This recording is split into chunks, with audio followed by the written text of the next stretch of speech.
I'd already noticed a few things. Small delays, curt responses, the phone face down. But we always pretend not to see, right? We believe it's just a phase, that the other person is tired, stressed, that it's work, that it's anything but the obvious. You believe it because you love. And when you love, you'd rather lie to yourself than accept a truth that could destroy everything you've built. But there are things you can't hide forever.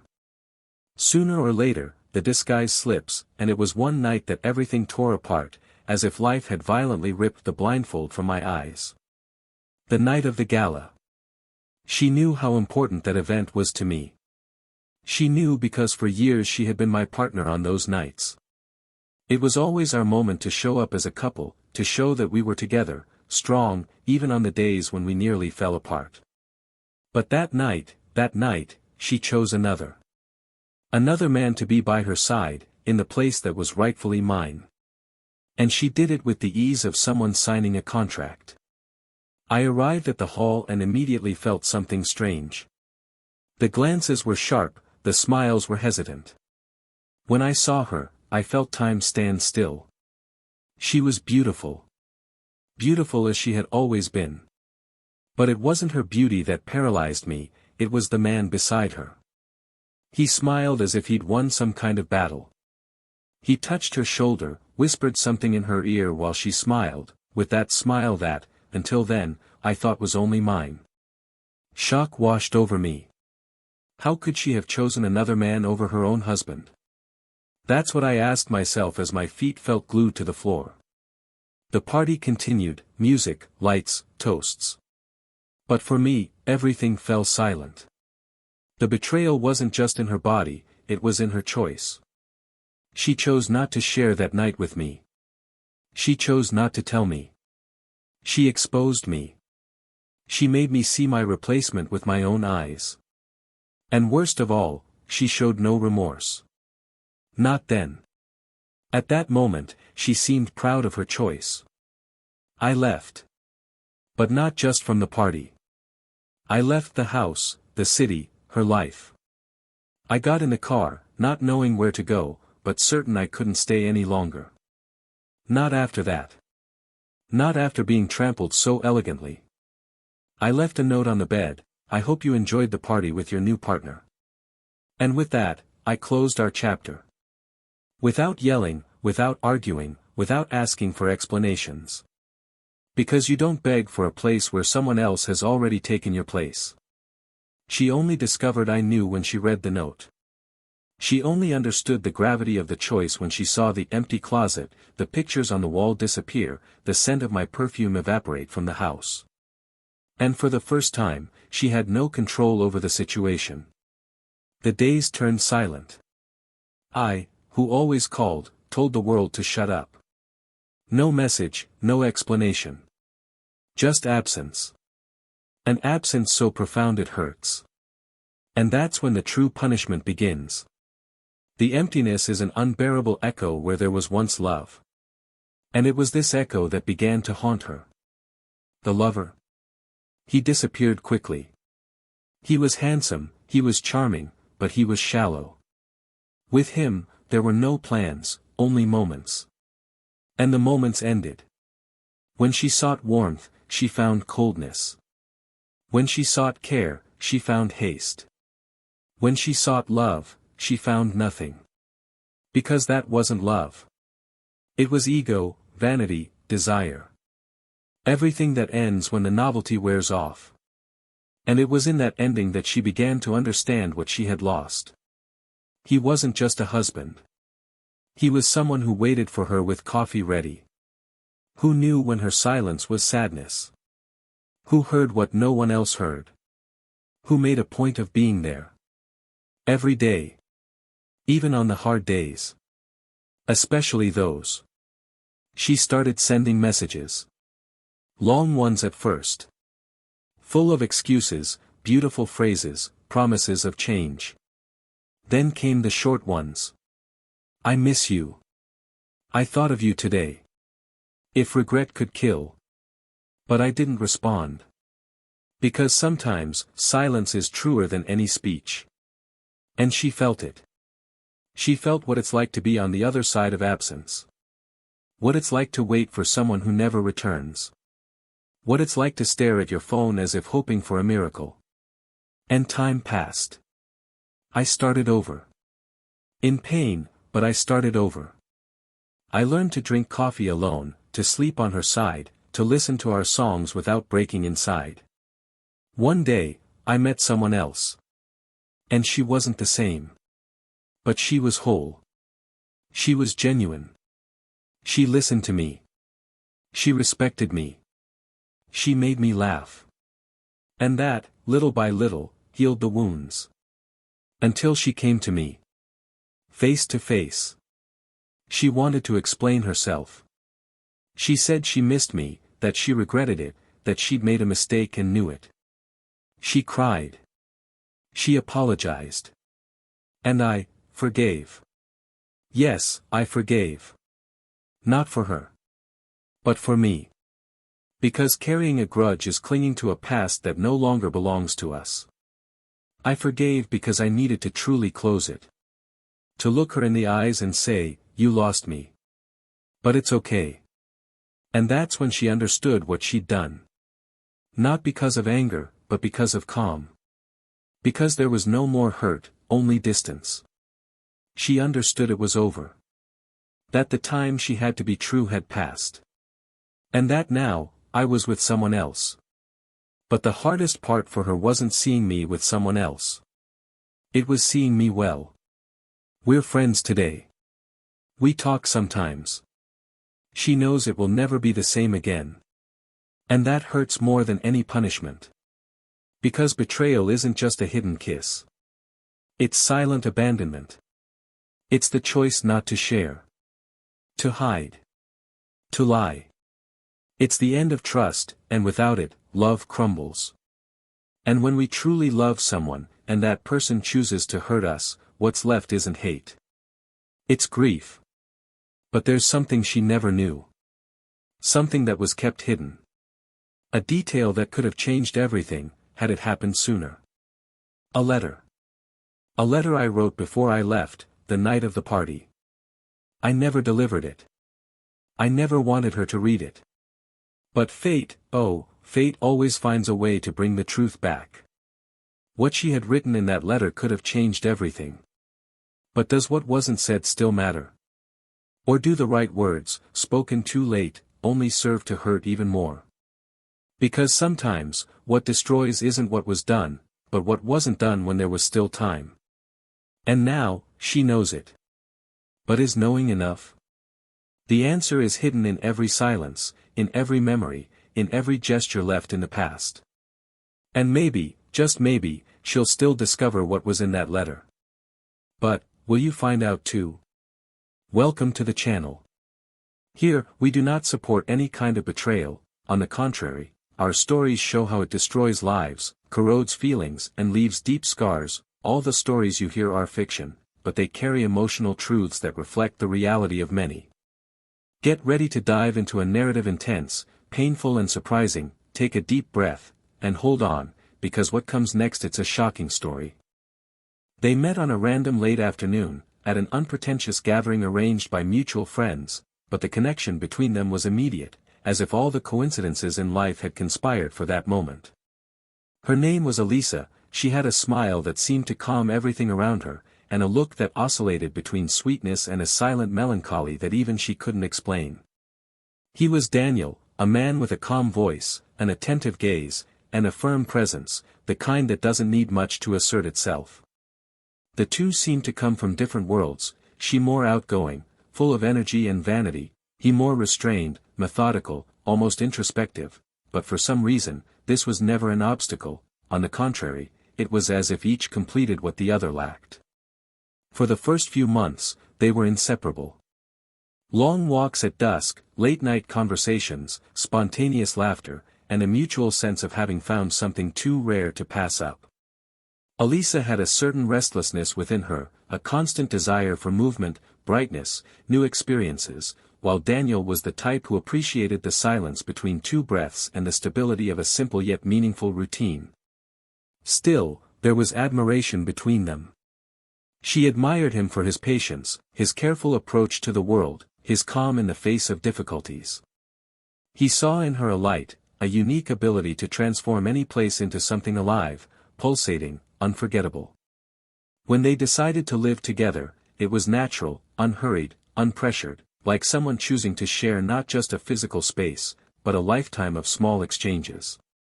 The house they chose was on a quiet street, surrounded by mature trees and neighbors who greeted each other with waves. She took care of the decorations, filling the walls with paintings, plants, and yellowed lights, while he took care of the technical details, maintenance, and bills. They made a good team. They shared responsibilities evenly, though, as in any real relationship, there were disagreements, noise, and colder days. But neither seemed to doubt their love. Daniel was the kind of man who paid attention to details. He knew when Elisa changed her perfume, noticed when she was quieter than usual, remembered dates she forgot. Elisa, on the other hand, was intense. When she loved, she made a point of showing it, shouting it to the world, turning every birthday into an event, every achievement into a celebration. They were different, but never indifferent.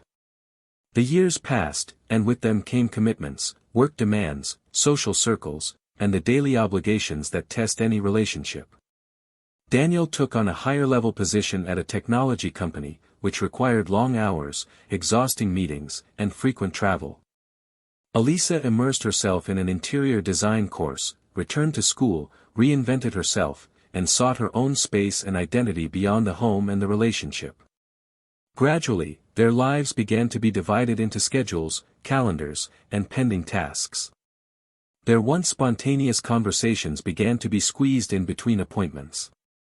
Still, there was care. There was still tenderness. But there was also fatigue, there was routine, there were gaps that neither of them realized were opening up. On weekends, Daniel tried to make up for her absence with simple gestures, a special breakfast, a movie on the couch, a walk in the park they used to go to when they first started dating. Elisa smiled and participated, but something in her was beginning to change.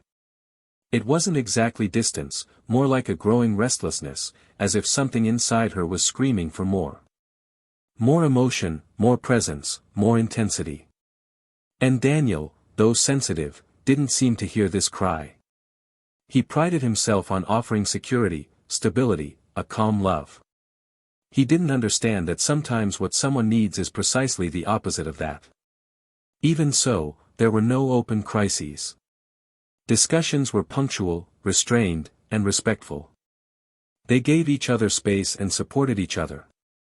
When Elisa started a major project with an important client, Daniel celebrated with her, praised her dedication, and supported her every step of the way. When Daniel was recognized at an industry award ceremony, Elisa made a point of accompanying him, showing how proud she was, even if at times her eyes wandered, as if searching for something beyond the stage and the applause. Their relationship was, to any outsider's eyes, solid, mature, and balanced. But deep inside, zones of silence grew between them. And perhaps the most dangerous thing wasn't what was said, but what was no longer said. Time piled up into days. The kisses became more automatic, the touches quicker, the "I love yous" more spaced out. Not for lack of love, but for an excessive emotional absence. They were there, but not completely.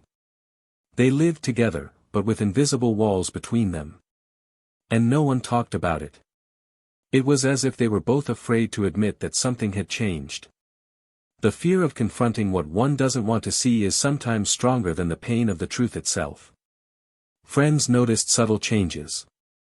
Elisa no longer made the same effort to hold his hand in public as before. Daniel, increasingly tired, avoided long conversations, preferring the comfortable silence of his home office. But no one dared bring up the subject. After all, couples change over time. And they still laughed together occasionally. They still traveled, even if the smiles and photos no longer held the same spontaneity. They still called each other love. And that was enough to maintain the illusion. That year's gala had been scheduled months in advance. It was an important event on the social calendar they both frequented.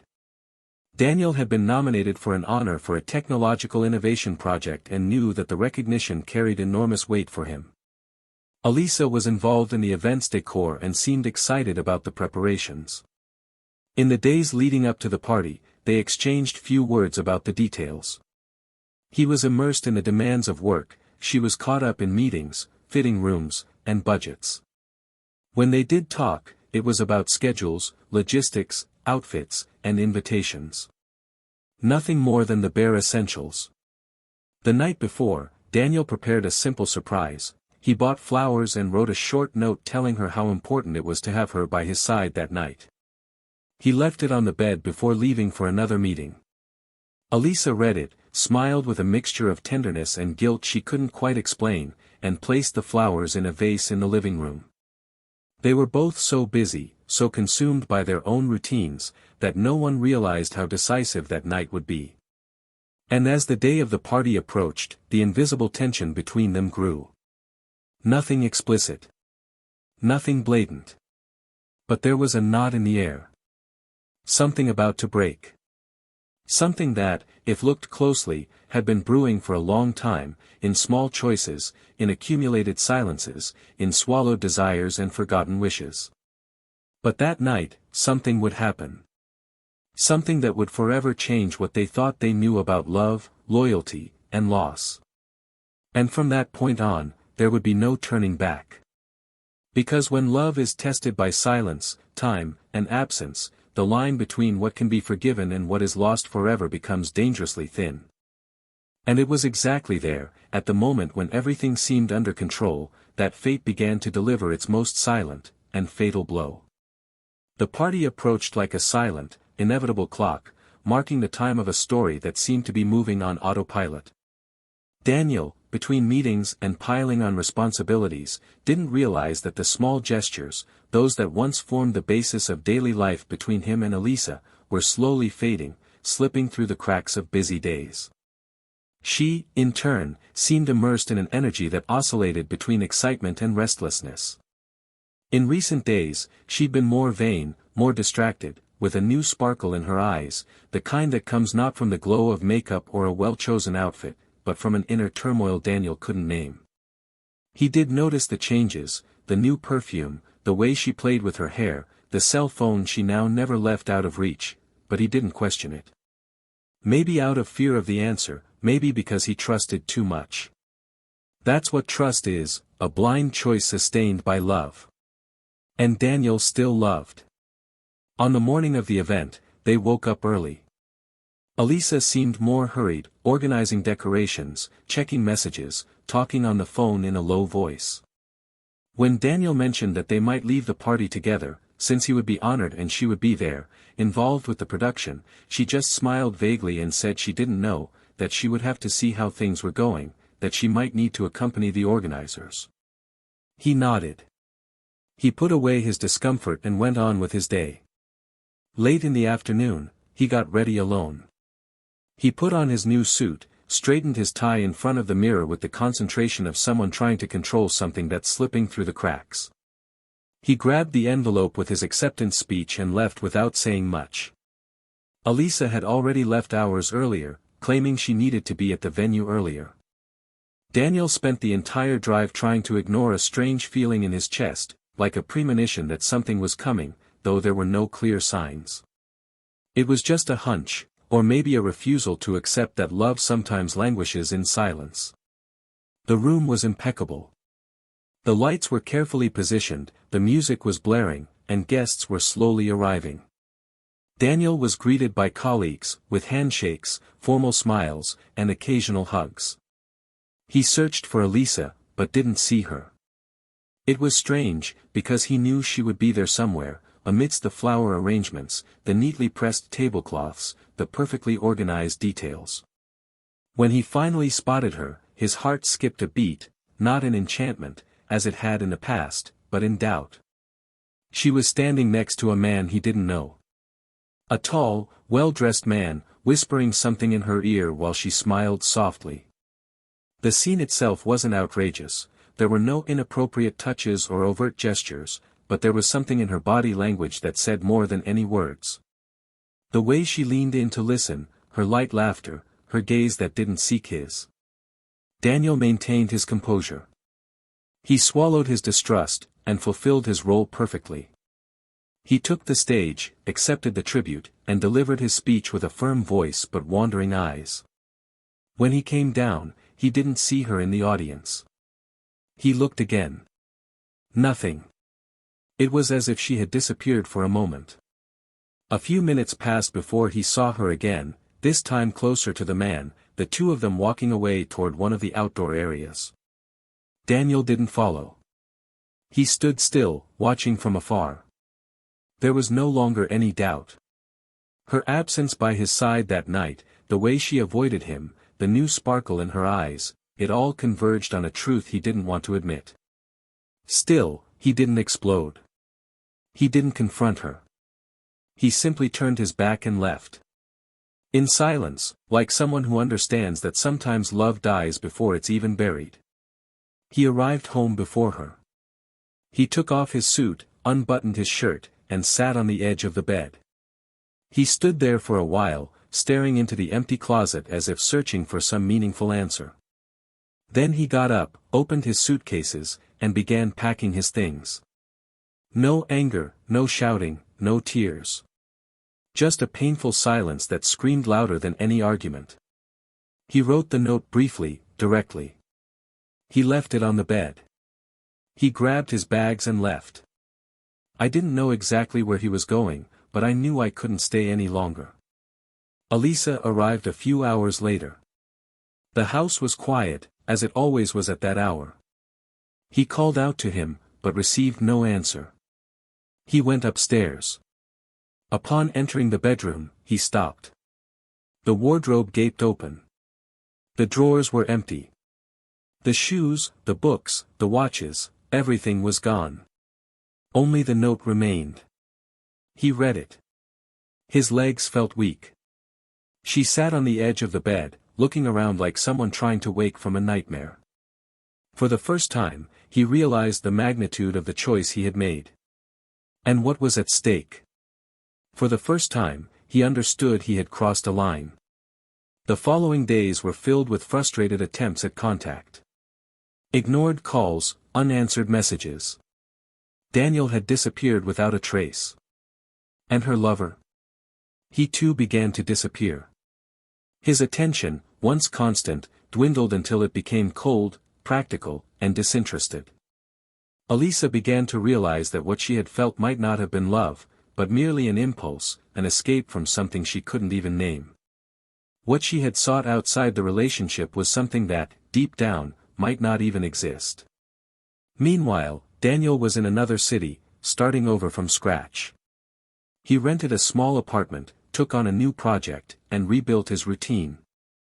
In the early days, the pain was constant, the silence was deafening, and the absence of her ached in places he hadn't even known existed. But over time, he learned to live again. He found peace in the simplicity of calm days, in the solitary coffees that gradually stopped being bitter, in the walks they once took together that now served to regroup his soul. Elisa, in turn, began to carry the weight of regret. She couldn't sleep well. Memories came to her in torturous flashes, his touch as he woke her, his eyes attentive to details, the hands that always held hers firmly, the silent gestures that screamed love. None of that existed anymore.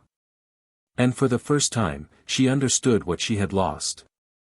It wasn't just a man. It was a home. An emotional place of belonging, of welcome, of truth.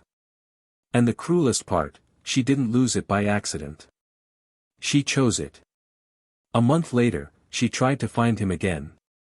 She found out where he was, packed her bags, and left without warning. She knocked on the door of his new apartment. When he opened it, he stood still. He didn't say anything for a few seconds. She, her eyes brimming with tears, simply asked to come in and talk. He relented. They sat across from each other. The silence came at first, thick, heavy. Until she began to speak. She told him everything. She apologized. She said she regretted it. That she missed him like never before. That nothing made sense without him. Daniel listened in silence. Each word pierced like a knife. He didn't explode, didn't accuse. He simply said he had suffered, but that he was getting back on his feet. And that he forgave. Because forgiveness was the only way forward. But there was no going back. The love that had existed before, had been broken. There was still affection, respect, a connection that might never completely disappear. But that love was gone. What existed now was something new, more mature, calmer, more distant. A friendship, perhaps. An affection that is recognized but no longer belongs. She cried. He cried too. For everything that was. For everything that could have been. For everything that, sadly, would no longer be. And when she left, something inside her collapsed completely. Because sometimes, the true punishment isn't the loss. It's knowing that the loss was caused by a wrong choice. And that no amount of time, words, or gestures can undo it. But there's something Elisa still doesn't know. Something Daniel has also hidden for a long time. A detail, almost imperceptible, that perhaps explains more than any conversation. A secret buried deep, ready to emerge. And when it does surface, it will be like a broken mirror in front of everything that once was. She left slowly, her eyes still moist, her body light as if she had released a weight, but her soul crushed by the certainty that, despite having said everything she needed to, nothing would ever be the same again. The steps out of that apartment were harder than any decision she had ever made. She had accepted forgiveness, yes, but she wasn't prepared for the feeling that, even though she was forgiven, she was no longer part of that place, that man, that story. The silence he maintained after she left was more painful than any scream. Daniel remained there for a few minutes, motionless, his eyes fixed on the door that had just closed, as if waiting for her to return and say something different, something that would rewrite what had just happened. But she didn't. And he knew she wouldn't. He went to the shelf where he kept documents, albums, and old things. He opened a drawer and took out a thin, dark wooden box. Inside, only a letter, carefully folded, still sealed. That letter had been written months before, the night of the party, after he returned home, before he left. He had written it without intending to give it away. He wrote it because he needed to. He poured out everything he felt, everything he thought, all the questions that consumed him. It was a mixture of pain, confession, and farewell. During all the time he was away, he never had the courage to read it again. He was afraid of what he had written in that state of emotional devastation. But now, after that visit, he felt it was time. He opened it with steady hands, but his heart was racing. The handwriting was shaky but clear. He read silently, the words finding their voice in his mind. But what he had forgotten, or perhaps never known, was that he had left a copy of that letter in one of the pockets of the blazer he had worn that night. The same blazer that, days later, Elisa sent to the dry cleaners. And it was there, amidst the seams and fabric, that the letter ended up in the wrong hands. A dry cleaner, curious and without malicious intent, read the contents before filing it away for return. She thought it was a personal outburst, she had no idea how much weight it carried. But life, full of ironies, turned out that employee was the cousin of an old friend of Elisa's. Days later, unsure of who it belonged to, he shared the story during a random conversation, mentioning a betrayed man who wrote a letter so sad it sounded like something out of a movie. Her friend recognized the plot, the name, the date of the party. And so, almost accidentally, Elisa learned of the letter's existence before Daniel even decided to reveal it. And that destroyed her. More than anything I had ever felt. Elisa returned home in shock. She sat on the sofa, turned on the lamp beside her, and spent the night going through everything she had kept from him. Old letters, photos, tickets from special dates. All of it now took on a new weight. A weight she herself had chosen to carry. When morning finally came, her eyes still red, she decided she needed to confront him. But not with resentment. Not with anger. She needed to understand why he hadn't delivered the letter. Why he kept it to himself, even after everything. 2 days later, she returned. This time, he greeted her with a calm, but slightly more distant look. He asked if she was okay, she said no. They sat face to face again, the same setting, but with a different atmosphere. Elisa then spoke. She said she'd learned of the letter, that she didn't know how, that she hadn't looked for it, that it was pure chance. Daniel looked at her, surprised, but without overreacting. He said he'd never intended to reveal it. That the letter was a silent burial of his pain, not a plea for pity. And there, in that moment, she asked to read it. Not as someone who wanted to pry, but as someone who needed to see for herself the pain she'd caused. He hesitated, then went to his room and returned with the letter in his hands. Elisa read silently. Each line felt like a sentence. In the letter, Daniel described the pain of being passed over, the embarrassment of seeing his partner in another's arms, the silent humiliation of pretending not to see so as not to crumble right there, in front of everyone.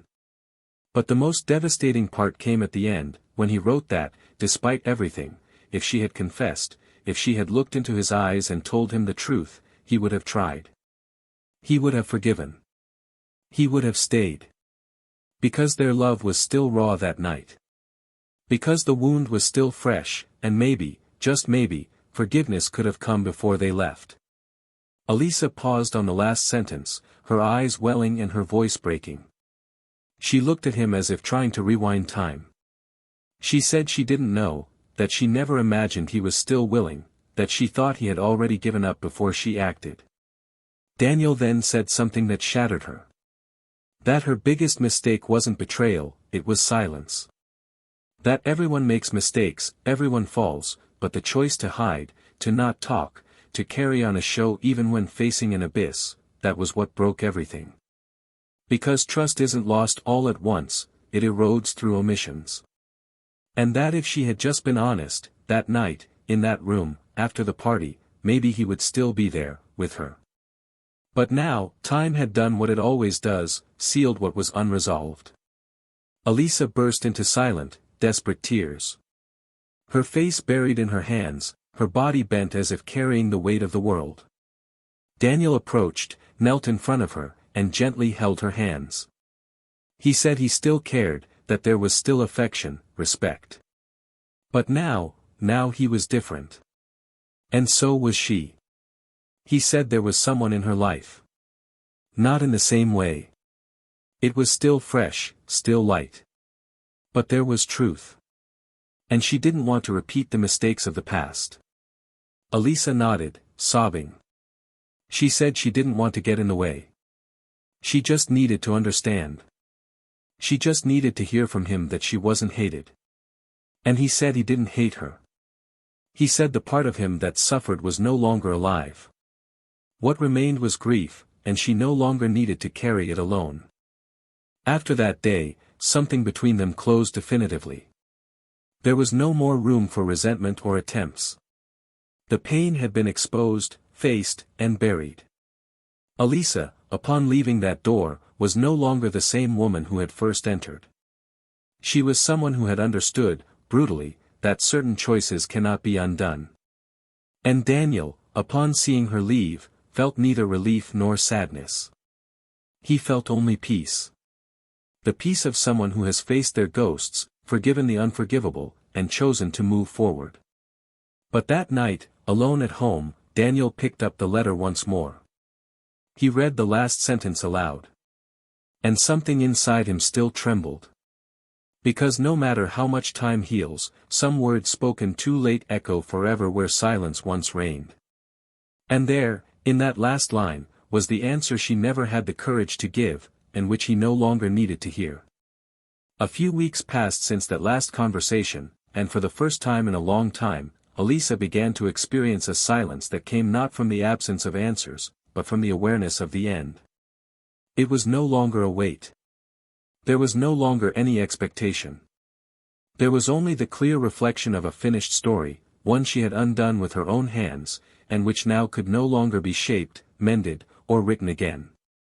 The memories came in waves, each more subtle than the last, but all permeated by the awareness of what had been lost. She continued to live in the same house, now too big, too quiet, where the ordinary sounds of everyday life seemed to echo longer than they should. The cutlery clinked loudly on the empty dining table, the water in the shower seemed to beat harder against the cold floor, and even the laughter of her neighbors on the porch brought a sense of invasion into a world she no longer belonged to. It wasn't just loneliness. It was the feeling of having been left behind by something much greater: time, choice, consequence. Daniel, for his part, continued to reorganize his life with more ease. There was something restorative about days that required no explanations. He spent more time outdoors, resumed an old personal project he'd put aside, and, little by little, began going out more. Not with the heaviness of someone seeking a new passion, but with the naturalness of someone making room for the unexpected. And it was precisely during one of these unpretentious encounters, in a small, hidden cafe in the quietest part of the city, that he met Lara. She was a journalist, with a calm energy and a sense of humor that fit perfectly in the pauses between sentences. There was no urgency between them, but there was a connection. The kind of connection that doesn't try to replace what's past, simply builds something new from what's learned. They began seeing each other frequently, without many promises, but with a lightness he didn't know he still felt. Daniel and Elisa's reunion happened by chance, at a small social event hosted by an old mutual friend. She hadn't known he would be there, and upon seeing him, she had the natural reaction of wanting to disappear. She was more discreet, her hair tied simply, her makeup light, as if she didn't want to draw attention, or perhaps as if she no longer felt comfortable occupying the space with the same confidence as before. He saw her from afar and hesitated for a second, but then walked over to her. There was no tension, no obvious awkwardness. Just a dense silence that seemed to watch them through every curious glance around. They exchanged brief, formal words. Elisa commented something about work, and Daniel responded politely. It was then that Lara approached, smiling, and greeted Elisa kindly. The naturalness between them was disconcerting. Elisa realized immediately, there was no emptiness there. He was whole. Happy, perhaps not euphoric, but at peace. And it was like a cruel mirror showing her the image of what she could no longer reach. That night, Elisa couldn't sleep. For the first time, she understood what it meant to see someone move on without you, and not just move on, but be okay. There was no indifference in his eyes, nor was there longing. There was respect. And that hurt her more than any indifference. It hurt her because it showed that Daniel had truly managed to heal the wound. And she hadn't. In the morning, she made an impulsive decision. She decided to write. Not to ask for anything. Not to apologize again. Just to say what she'd never had the courage to say. In a few lines, she thanked him. She said she now understood the depth of it all. That she was taking care of herself, but that part of her would be forever grateful that he had chosen silence when everything around her screamed. She said she wished him happiness. And she sent it. Daniel received the message late that afternoon, as he was returning from a walk with Lara. He read it carefully, was silent for a few moments, and then simply replied, "I find peace in knowing that you've also found your path." It was brief but sincere. And there was nothing more to say. They both knew this was the end. The only possible end. The story they had built was no longer theirs. A few days later, Daniel invited Lara to visit the city where he grew up. It was a short but symbolic trip. He wanted to show her a piece of his roots, places that held his oldest memories. She happily accepted, without question. The journey was smooth, the conversation light, and during the trip, something solidified between them. A new, clean complicity, without ghosts hiding in dark corners. They spent the weekend in a small inn, surrounded by nature. They laughed, cooked together, shared stories and silences. It was there, in that simplicity, that Daniel realized he was ready. Not to repeat the old story, but to live a new one, with different colors, a different rhythm, a different meaning.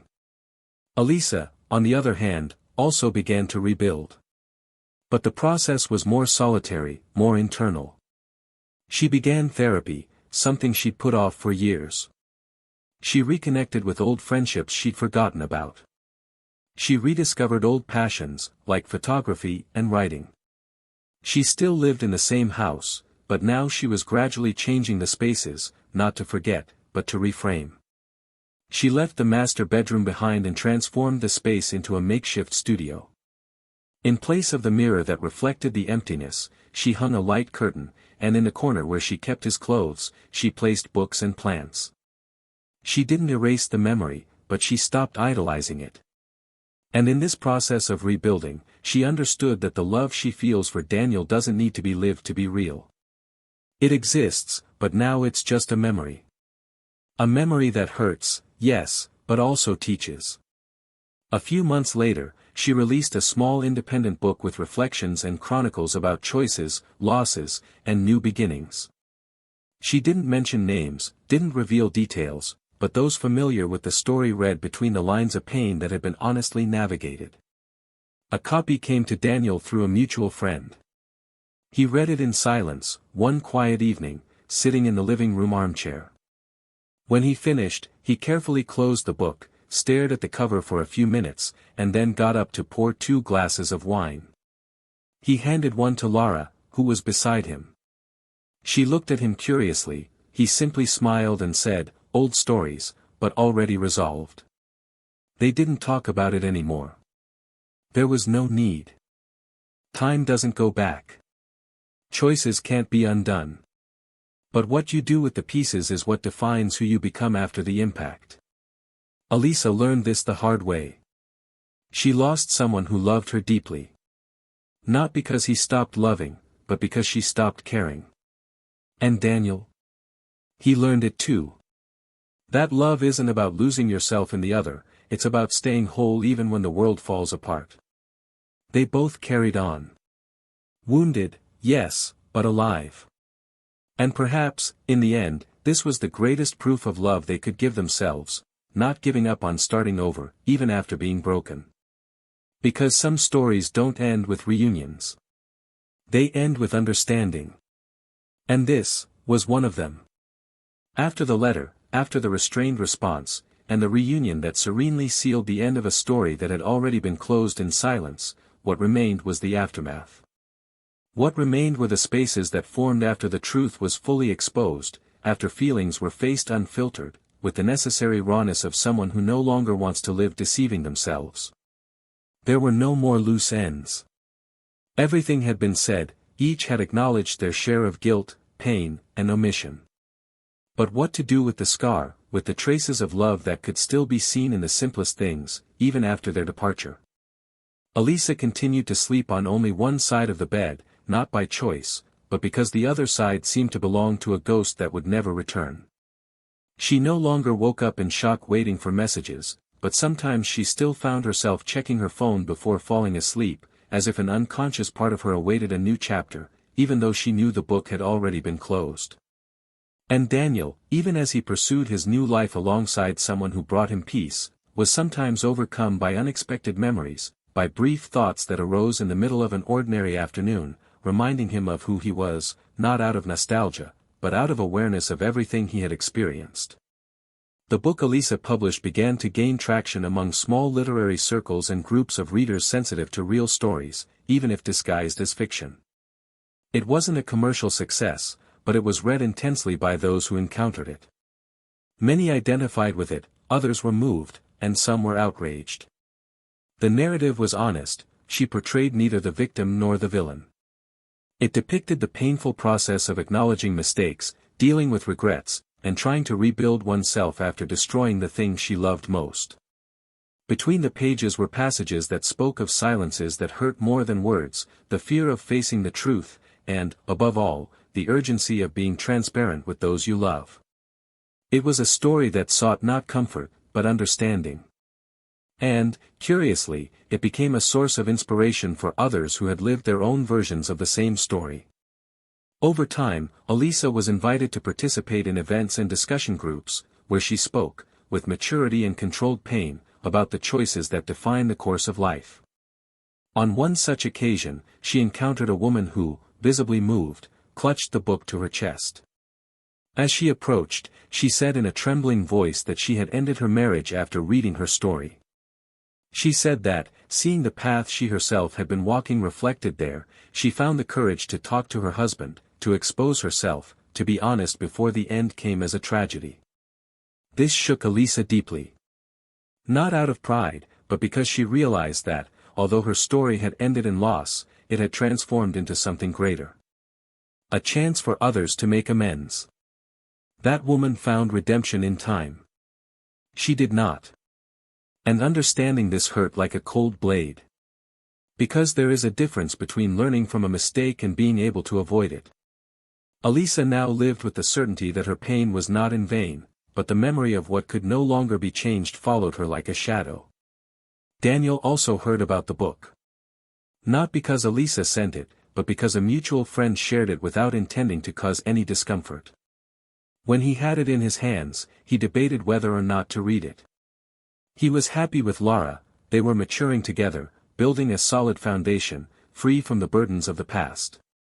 But there was something there, perhaps an unconscious need to understand the last part of the story. He read it silently, without interrupting. When he finished, he felt something between admiration and sadness. He recognized his own pain there, but he also saw Elisa's courage in exposing herself with such vulnerability. He had already forgiven, had already overcome, but by reading the words she never said aloud, he understood that her reconstruction was being done honestly. And this, in a way, was also a form of healing for him. At home that same night, while Lara was preparing something simple in the kitchen, he approached, held her hand firmly, and told her he deeply admired her for everything they were building together. She didn't ask why, just smiled.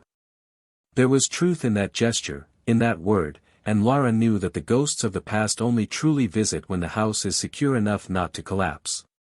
That was where Daniel wanted to be. With her. And that was where he wanted to stay. Meanwhile, Elisa was grappling with a moral dilemma that emerged subtly but with growing force. To what extent could her reconstruction coexist with the fact that she would never regain what she had lost?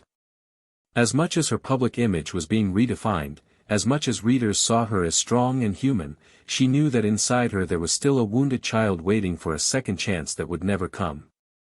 There was a conflict between the woman who spoke wisely at events and the woman who cried alone at home when she saw a couple exchanging glances on the street. She wanted to allow herself to be happy again, but she felt she didn't deserve it. And this guilt was what paralyzed her. An unexpected invitation for a trip to the countryside came as a chance for a break. An old friend, who knew her story, insisted she spend a few days away from everything, just to breathe. Elisa accepted. During the trip, walking along quiet trails and sleeping under the silence of starry nights, she began to rediscover parts of herself she had forgotten. She began to laugh more lightly, to talk without fear of judgment, to dream of the idea of a new beginning that didn't necessarily require erasing the past. Was it possible to carry the pain and still move on? Was it possible to love again without feeling guilty? These were the questions that echoed, now with more room for honest answers. Daniel and Lara, meanwhile, were beginning to think about the future. They talked, albeit cautiously, about moving house, about longer trips, about plans that included each other not just on the calm days, but also on the challenging ones.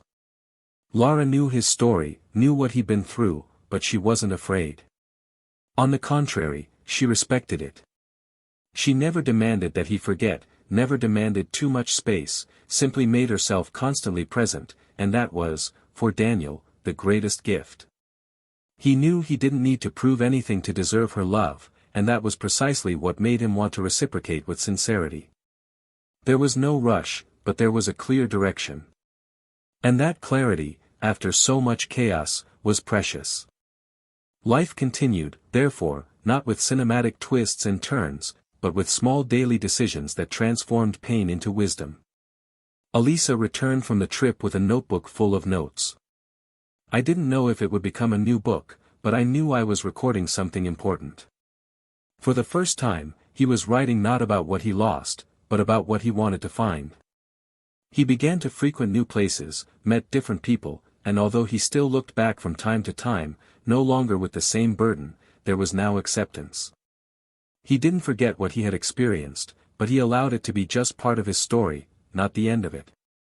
And it was in this moment of silent transition, when each of the characters in this story was beginning to understand what it truly meant to begin again, that something unexpected arose. An invitation. A charity event, focused on literature and culture, hosted by a publisher that read independent authors. Both Elisa and Daniel were invited to participate. She, as an author, he, as a guest speaker on a panel about technology and digital storytelling. Upon receiving the email, Elisa hesitated. She didn't want to cross his path again. Not out of pain, but out of respect. She had already said goodbye. She had already closed that chapter with dignity. But something inside her told her that perhaps, in this new encounter, there was something still unsaid, not to him, not to the world, but to herself. On the other side, Daniel received the invitation with curiosity. Seeing her name among the participants, he felt a small chill in his stomach, but not from fear or longing.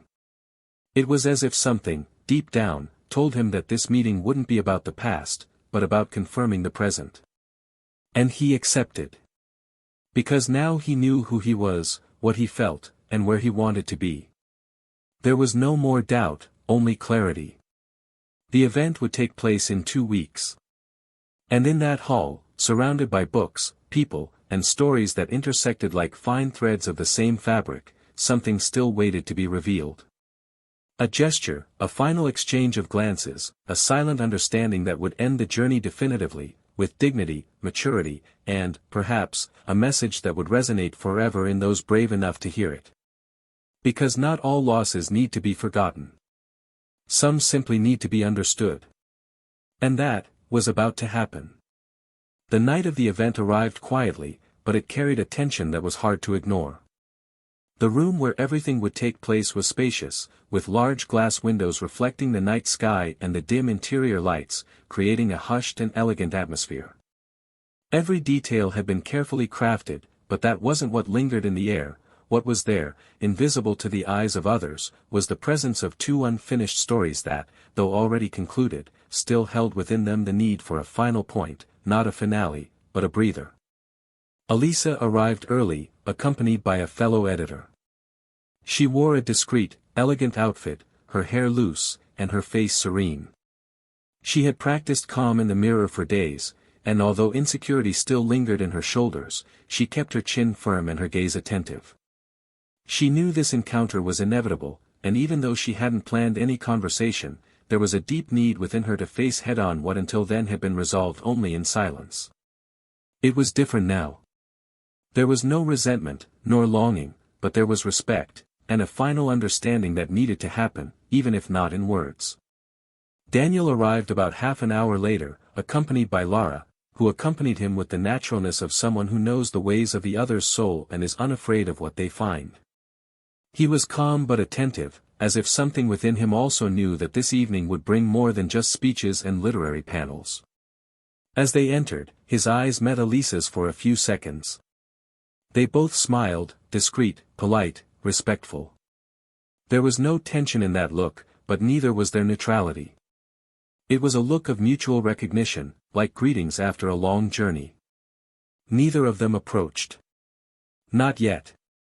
Lara sensed the moment and, with her usual sensitivity, simply squeezed Daniel's hand lightly, without asking anything. He returned the gesture, and they proceeded to the opening panel. During the event, activities flowed smoothly. Elisa spoke about the creative process, about how to transform pain into words, and her speech received enthusiastic applause. Daniel participated in a debate on the influence of technology on contemporary literature, and even though the topic was far from the ancient history that united him and Elisa, it was impossible to ignore their simultaneous presence in the same space. Those who knew of their past, even if few, maintained their curiosity.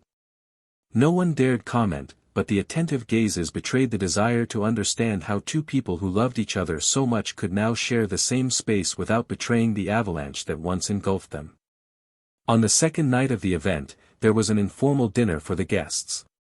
A more intimate, less institutional space. Elisa was sitting near other authors when one of the organizers mentioned that Daniel was in the back garden, alone, enjoying the view and drinking wine. There was no suggestion in the comment, just a random observation, but it was enough to stir something inside Elisa. Not as an impulse, but as an intuition. She stood up without saying anything, crossed the room with slow steps, and left through the glass doors. The garden was illuminated by small lights on the ground and a generous full moon in the sky. Daniel had his back to her, leaning against one of the stone columns. The distant sound of music and conversation filled the silence between them. She approached slowly. When he noticed, he turned calmly. Her gaze was as serene as ever, but now filled with an acceptance that went without saying. They were silent for a few seconds, until she spoke, her voice low, almost intimate. "You know, for a long time I imagined this meeting. I thought I would have so much to say, but now that I'm here, I don't think I need to say anything else." Daniel didn't answer immediately. He just watched her face, searching for traces of what had been, what remained, what had changed. "Sometimes silence is more honest than any speech," he said with a half-smile. "But there's something that perhaps still needs to be said. Not by me. By you." Elisa took a deep breath. She knew exactly what he was talking about. And in that moment, she was no longer afraid to be vulnerable. "You know, I've never been as true to myself as I was after I lost you. At first, I thought the pain came from your absence. But then I realized what hurt most was having distanced myself. I betrayed myself before I betrayed you. And I needed to dig deep to understand what I was doing to myself, not just you." Daniel nodded. It wasn't news to him. It was there between the lines of the book, in the tone of the messages she'd sent, in the way she'd looked at him the first time they'd met. But hearing her say it was different. There was a deep, intimate closure there, coming from within her. "I truly loved you," she continued. "And as contradictory as it may seem, I still do. Not to get you back. Not to try again. But because I don't want to deny what was beautiful. To deny it would be to continue lying. And I don't want to lie anymore." Daniel smiled, this time more sweetly. He took 2 steps forward, stood before her, and spoke with cutting calm. "I loved you too. And part of me will always cherish that. But love, the love that carries too much pain, transforms. And what I have now is gratitude. For the story. For the pain. For the strength it gave me. But most of all, for you finding yourself. Because I see in your eyes that, now, you are whole." Elisa smiled, and for the first time, she felt that smile not as a disguise, but as a liberation. There they were, face to face, 2 people who had destroyed each other, forgiven each other, and rebuilt each other. And now, finally, they could look at each other without the weight of what had been. "Thank you," she said, her eyes welling up. "For everything. For the love. For the pain. For the silence. And, most of all, for letting me go." Daniel then extended his hand. She took it. They stayed like that for a few seconds. There were no more words. There was no need. When they let go, it was like closing a door lightly, without a fuss. She turned and walked back into the living room. He remained there, looking up at the sky, breathing deeply, feeling that something much bigger had just happened. Lara found him there minutes later. Upon seeing her, Daniel genuinely smiled. He walked up to her, put his arm around her waist, and said, "I had an important conversation. But now everything is in the right place." She didn't ask with whom, she didn't need to know. She just rested her head on his shoulder and whispered, "So let's go home." Daniel nodded. And they went. That night, Elisa returned to the hotel alone. She sat on the edge of the bed, looked out the window, and wrote her last line in the blue-covered notebook that had accompanied her since her trip to the countryside. She wrote, "The end of a love can also be the beginning of a whole woman." He closed his notebook, lay down, and slept for the first time in a long time, without guilt, without anguish, without fear.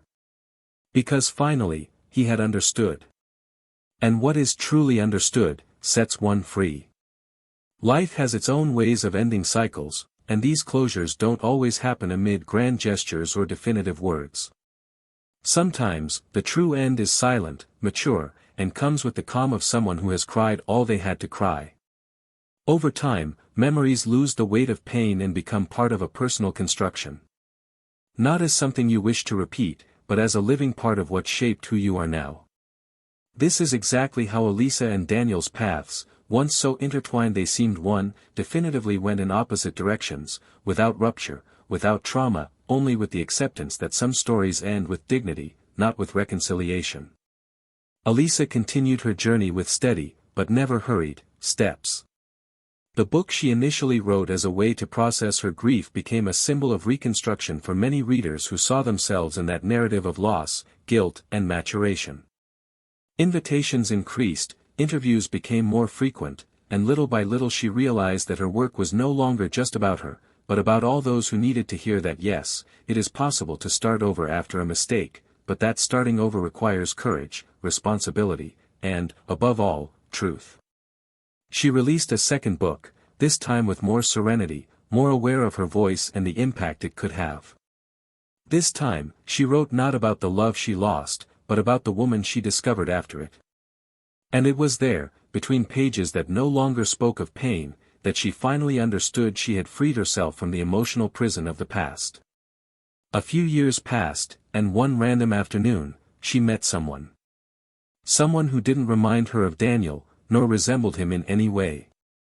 He was a street photographer, free-spirited, with a shy smile, and a gaze that saw the world with a lightness she hadn't seen in anyone for a long time. There was no rush, no pressure. There were endless coffees, aimless walks, sincere exchanges. She no longer sought love to fill a void, because the void no longer existed. She was simply a whole woman, ready to share her peace with someone who also knew how to value it. She didn't repeat the mistakes of the past, and when she felt afraid, she spoke up. When she had doubts, she asked. When something bothered her, she spoke up.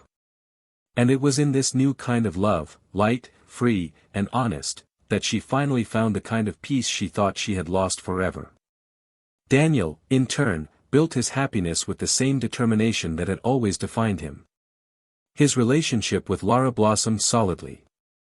She was his partner in the details, in the small routines and in the grand plans. They bought a house together in a quiet town, surrounded by nature and silence. He became involved in social projects that combined technology and education, and found a purpose that went beyond professional goals and awards. Lara brought something into his life he hadn't yet known, a love without a past, without comparisons, without silent demands. And he reciprocated with presence, with sincerity, with the maturity he had built brick by brick after the loss of his former love. They married in an intimate ceremony, with a few friends and family. During the vows, Daniel didn't speak of eternal promises, but of daily choices, of respect, and of the value of taking care of what you have before it's too late. For the first time, he felt he didn't need to protect himself. There was no more fear. Only love and mutual respect. Daniel and Elisa's paths never crossed in person again. But, indirectly, they still knew something of each other's lives. Every now and then, news about a project, a publication, an acknowledgement. There was no more hurt, just a peaceful longing for what they once were, with no desire to return, just memories. Each continued with their own story, with their scars and lessons learned, and this definitive distance was, deep down, what made it all so worthwhile. There were no turning backs, no miscalculated second chances. There was only real life, which demands courage to continue even when the heart would rather turn back. The betrayal, which once seemed to be the end of everything, turned out to be just the beginning of a long process of maturation for both of them. Elisa learned, through pain, that you betray not just one person, but everything you've built with them. And that sometimes forgiveness comes, but love can no longer be saved.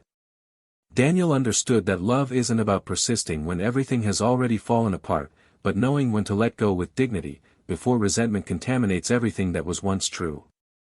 You both had the chance to start over. But neither of you picked up where you left off. You started over from a much deeper place, within yourself. And that's why, at the end of it all, you were more whole than when it all fell apart. And so, this story ends. A story that began with love, traversed pain, absence, forgiveness, and rebuilding, and ended not with a romantic reunion, but with the most human of outcomes, two hearts that learned to love again, not with each other, but with other people and, above all, with the truth. Because the greatest consequence of betrayal is not the loss of the other, but the loss of one's own identity. And the greatest victory is finding it again after the fall. Now I want to hear from you. What did you think of this story? Were you touched at any point? Leave your opinion in the comments. It's very important for us to know how this story impacted you.